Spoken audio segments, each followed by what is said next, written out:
तब भैया हम पहुँच गए बनी 1 बजे रात के लीची लादे वो फुलवारी में।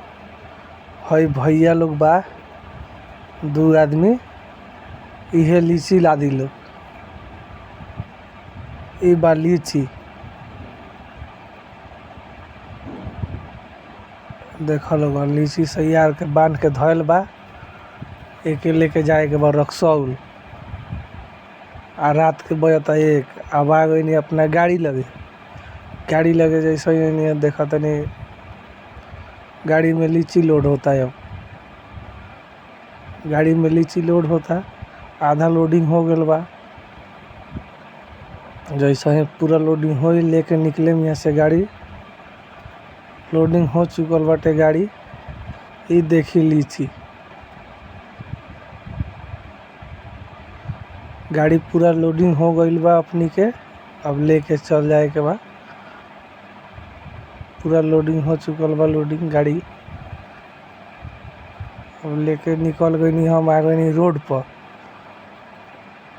रोड पर नहीं जैसे ही अभी जीवधारा पार कैनी चल हम वही पास पर मोतिहारी बड़ियारपुर है पुल हटे। देखी लोगन यहाँ से 70 किलोमीटर बा रक्सौल। जैसे पुल पार कैनी हो एक एने कचहरी यहाँ से बाएं रोड घूमेला आ सीधे चल जाला रक्सौल छतौनी होते हुए मोतिहारी।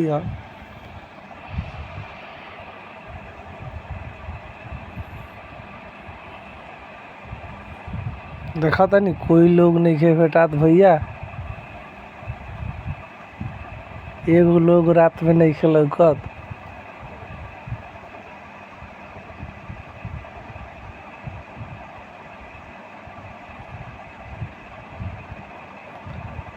ये देखी आ गई डुमुआ चौक से आगे निकलनी है तो ऐसा ही बाटे एगो पुल पार करनी है। मनी अस्पताल बा एतहा बहुत इलाज होखेला, बहुत बढ़िया इलाज होखेला। ऐसा ही आगे बढ़त तनी रउआ लोगन देखत रही। हऊ भैया के डिफर मारल जाता है, डिफर कमे नहीं खन करत।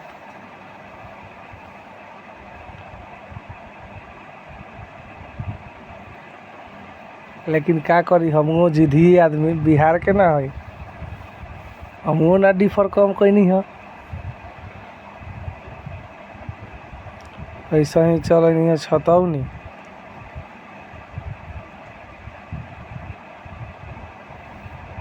छतौनी आईनी है तो देखा तनी रिक्शा टाल लागल बाटे रात में सवारी ढोएला। यही है छतौनी चौक मेन। आगे बढ़नी है जैसे ही सब्जी मंडी बाटे।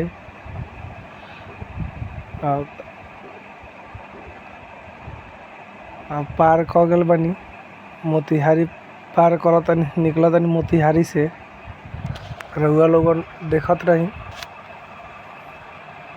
ई है अवधेश चौक जौन कुंवारी देवी के पास में बाटे।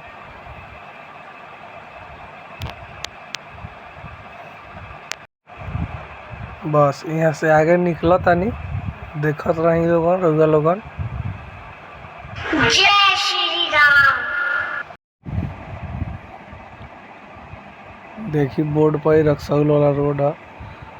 हई एगो बहुत बढ़िया ओवर ब्रिज बनल बाटे अपना मोतिहारी में।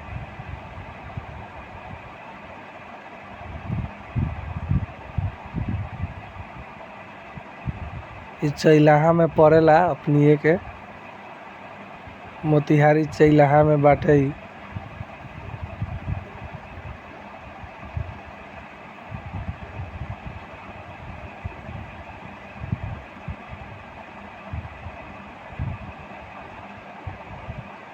देख रहे हैं पूरा लाइट वाइट लगा करके इतना बढ़िया लागत अटे भैया।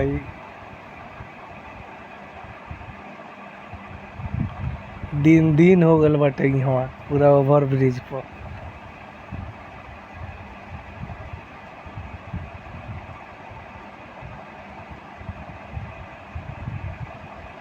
पूरा दिन दिन हो गईल बा।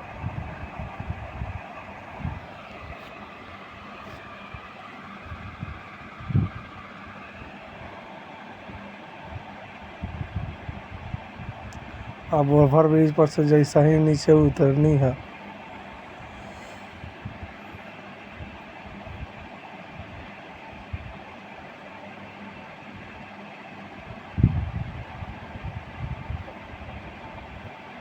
लाइट के फोक्स चेक करी लोगन, देखी कितना बढ़िया लाइट जलता है। ये आ गई नहीं हम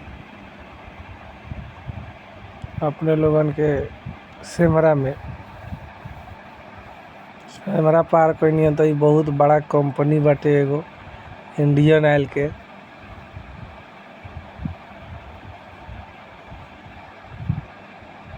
बनशक्ति देवी स्थान से बहुत आगे बा, थोड़े दूर।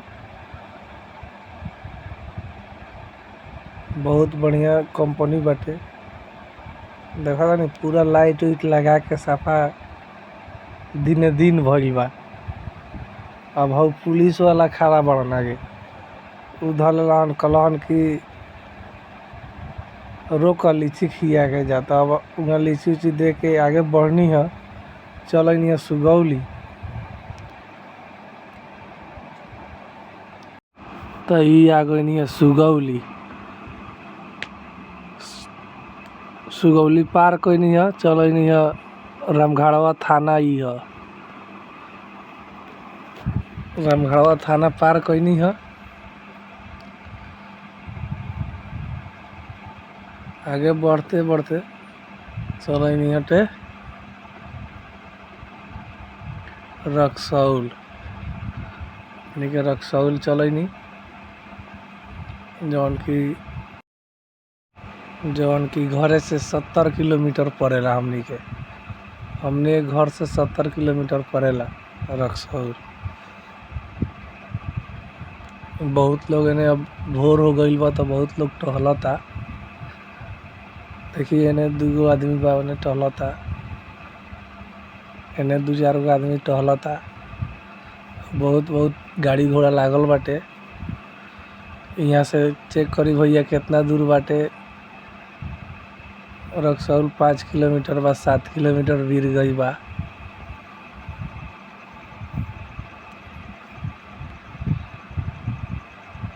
ये हम मार्केट में एंटर कर गईनी। जैसे ही एंट्री कईनी है, इतना चेक पोस्ट है और रक्सौल के।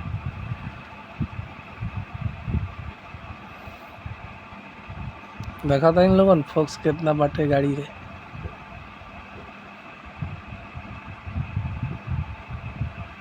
मार्केट में पहुंच गए रही हटे 4 बजे ले। ये देखी रक्सौल के मंदिर बहुत प्यारा मंदिर बा, एक बार यहाँ आके दर्शन करी लोगन।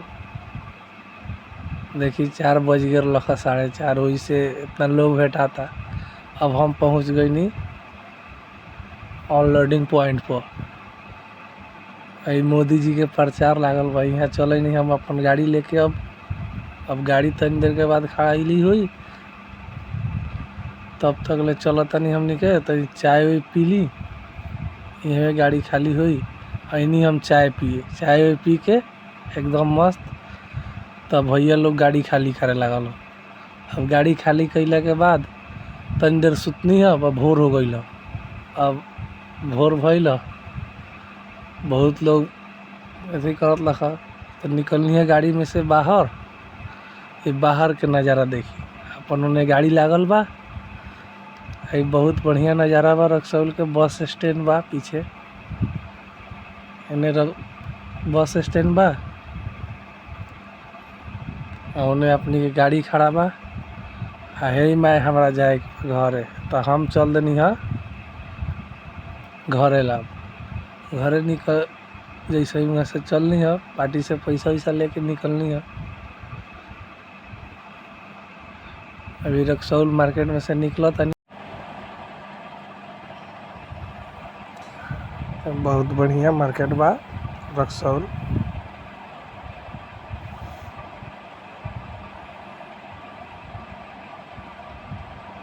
फिर से आगे बढ़नी है।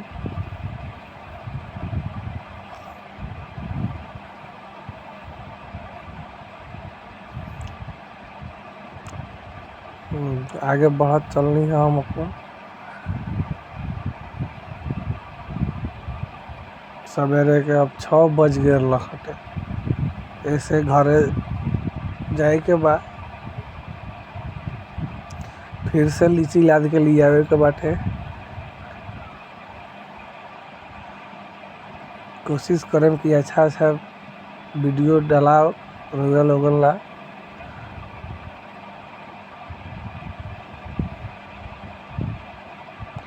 लाइक सब्सक्राइब तले कर देवल जाई। यहाँ से देखी पूरा 65 किलोमीटर बा अपन पिपरा कोठी। अभी यहाँ से हम निकलनी है 65 किलोमीटर बा अपन पिपरा कोठी, तो आराम से 2-2.5 घंटा में पहुँचिए जाए घरे।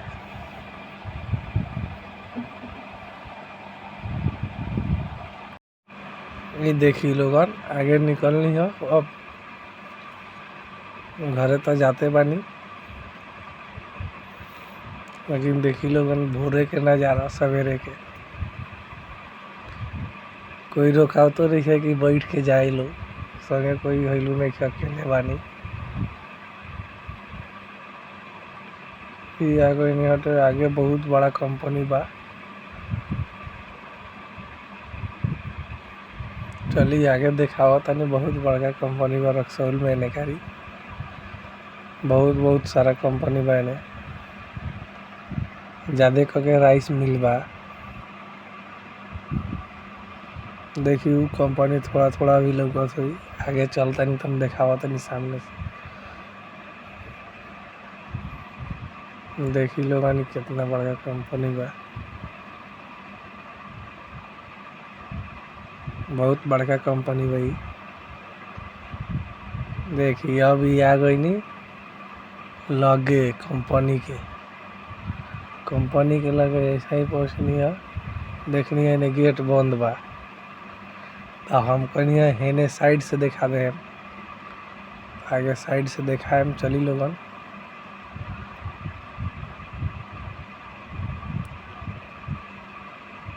ये देखी कंपनी,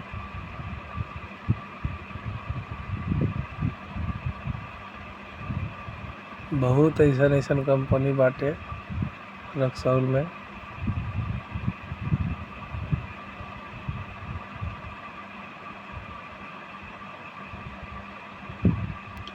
यहाँ से चल जाला आदापुर। अब आगे बढ़नी है, चलनी है। तले हऊ चाचा एगो लहन हाथ दे दिलहन, तो कनिए बैठा ले दो, बैठा के निकलनी है आगे। चलनी है रामघाड़वा, ये ओवर ब्रिज पार करम रामघाड़वा चलनी।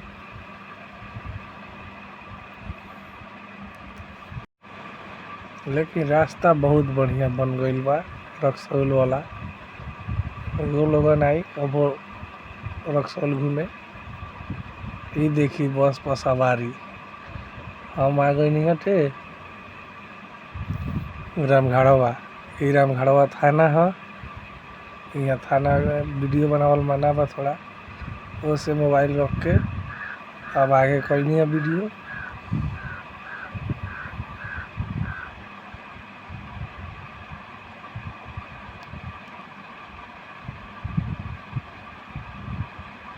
देखी कितना सुंदर नज़ारा बा, साइड से गाछ बहुत बढ़िया लागत हटे। देखी लोगन साइड से कितना बढ़िया लागता गाछ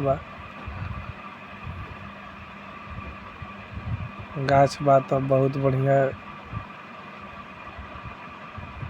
रोड लौकता।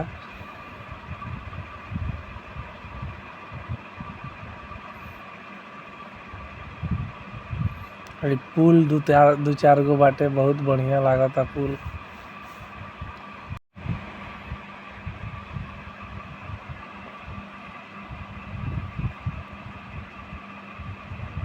देखिए एगो होदे कंपनी लौकता, बहुत बड़का कंपनी बा।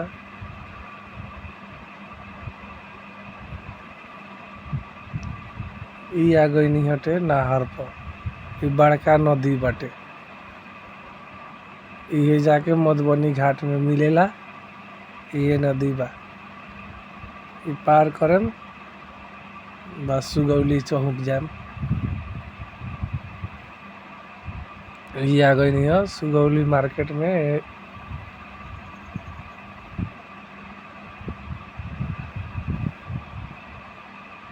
देखिए सुगौली आ गई।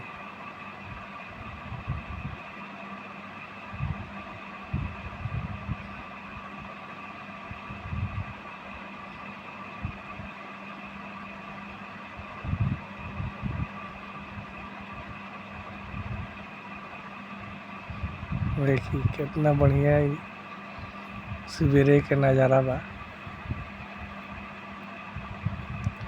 ई आ गई नी ओवर ब्रिज पर।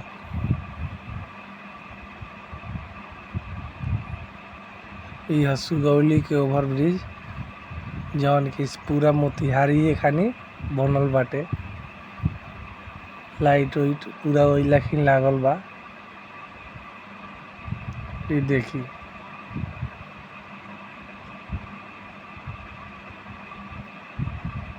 पूरा मोतिहारी खानी बहुत बढ़िया ओवर ब्रिज बाटे।